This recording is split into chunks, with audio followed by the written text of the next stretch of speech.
Thalassophobia is the persistent and intense fear of deep bodies of water, such as the sea, oceans, pools or lakes. Though very closely related, thalassophobia should not be mistaken with aquaphobia, which is classified as the fear of water itself. I wouldn't see myself having thalassophobia. I love swimming and I'm bummed we don't have many beaches where I live. But I can't for whatever reason bathe in lakes. I don't like the feeling of algae and slimy rocks under my feet. And the dark waters scare me.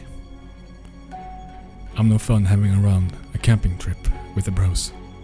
If you, however, either have thalassophobia or aquaphobia, you would really not like to be in the position of the diver couple Tom and Eileen Lonergan, who were stranded, in a lack of a better word, in deep, shark-infested waters.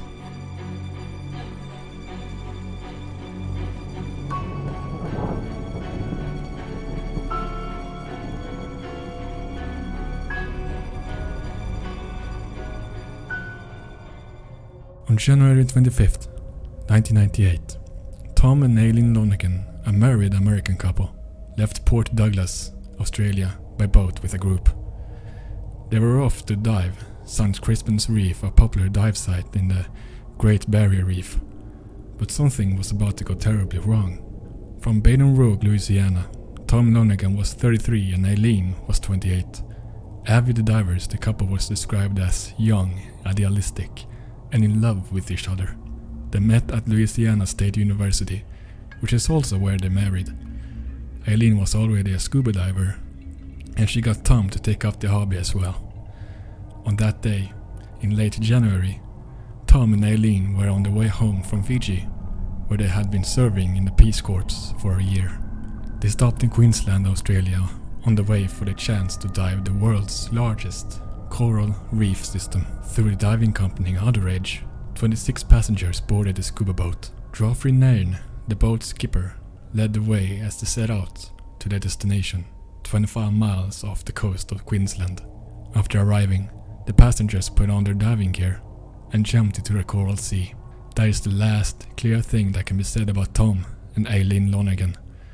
What one can imagine is, after a scuba diving session of about 40 minutes, the couple breaks surface.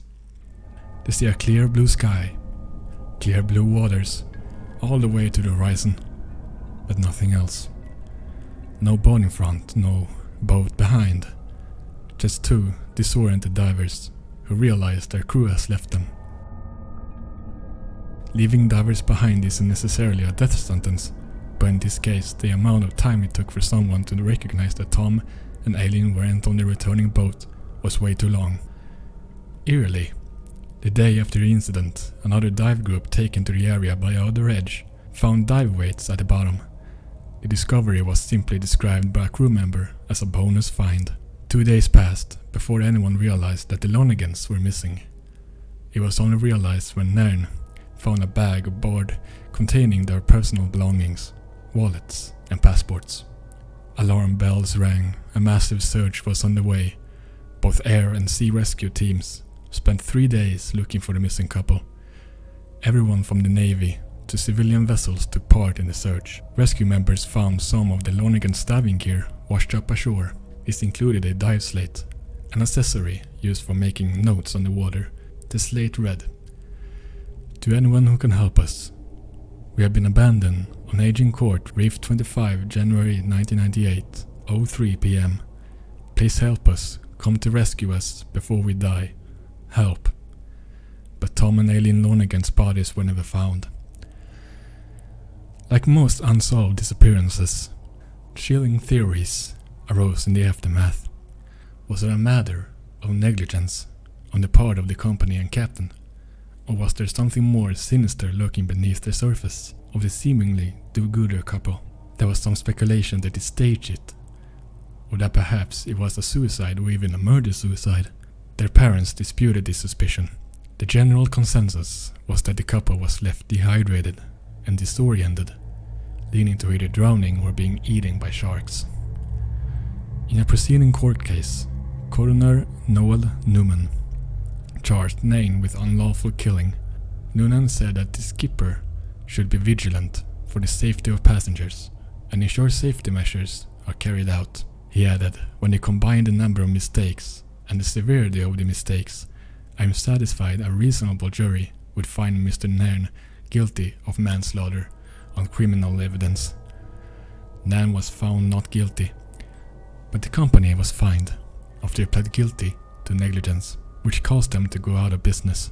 Tom and Eileen Lonergan's case also prompted stricter government regulations in regards to safety, including headcount confirmations and new identification measures.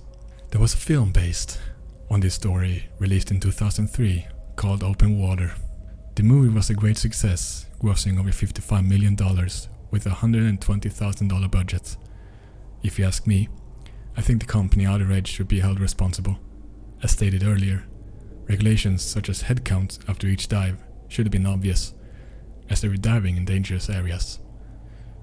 So that was the story of the Lonergan diver couple.